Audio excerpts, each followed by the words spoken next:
വീടിന്റെ വാഷ്റൂമുകൾ ഇനി ഗ്ലാമർ റൂമുകളാക്കാം സെറ സ്റ്റൈൽ ഗാലറിയിലൂടെ. Sera style gallery near cooperative college, Manjeri.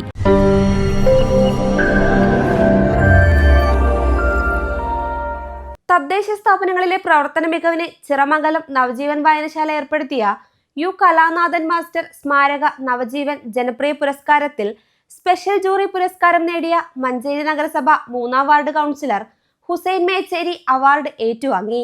Kalanathan മാസ്റ്ററുടെ പത്നി ശോഭ ടീച്ചർ പുരസ്കാരം സമ്മാനിച്ചു. പ്ലാസ്റ്റിക് മാലിന്യം കുറയ്ക്കുന്നതിന് മത്സ്യം, മാംസം എന്നിവ വാങ്ങുന്നവർ പാത്രത്തിൽ വാങ്ങാൻ പ്രോത്സാഹനം നൽകി.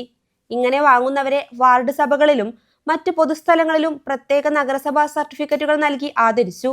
വാർഡുകളിൽ നിരന്തരമായ ബോധവൽക്കരണത്തിലൂടെ എല്ലാ വീട്ടിലും പച്ചക്കറി എന്ന ലക്ഷ്യത്തോടെ വീട്ടുപച്ച എന്ന പേരിൽ ചെറുതും വലുതുമായ പച്ചക്കറി തോട്ടങ്ങൾ ജനപങ്കാളിത്തത്തോടെ നടപ്പിലാക്കി. വാർഡിലെ പ്രധാനപ്പെട്ട ഒരു റോഡ് മാലിന്യമുക്ത മാതൃകാ റോഡായി പ്രഖ്യാപിച്ചു. ജലസ്രോതസ്സുകൾ സംരക്ഷിക്കുന്നതിനായി പ്രത്യേക പദ്ധതി തയ്യാറാക്കി. ഇങ്ങനെയുള്ള വിവിധ പ്രവർത്തനങ്ങളാണ് പുരസ്കാരത്തിലേക്ക് നയിച്ചത്. പുളിക്കലകത്ത് പ്ലാസ ഓഡിറ്റോറിയത്തിൽ വെച്ച് നടന്ന പരിപാടി മുൻ വിദ്യാഭ്യാസ മന്ത്രി പ്രൊഫസർ സി രവീന്ദ്രനാഥ് ഉദ്ഘാടനം ചെയ്തു. ജനപ്രിയ പുരസ്കാരം വള്ളിക്കുന്ന് പഞ്ചായത്തിലെ KV അജയ്ലാലിന് സമ്മാനിച്ചു. വായനശാല പ്രസിഡന്റ് വിനോദ് തള്ളശ്ശേരി അധ്യക്ഷത വഹിച്ചു. T അജിത് കുമാർ കലാനാഥൻ അനുസ്മരണ പ്രഭാഷണം നടത്തി. ജൂറി അംഗം സായി കിഷോർ പുരസ്കാര നിർണയത്തിൽ ഉപയോഗിച്ച മാനദണ്ഡങ്ങളെക്കുറിച്ചും നിർണയ രീതികളെക്കുറിച്ചും സംസാരിച്ചു.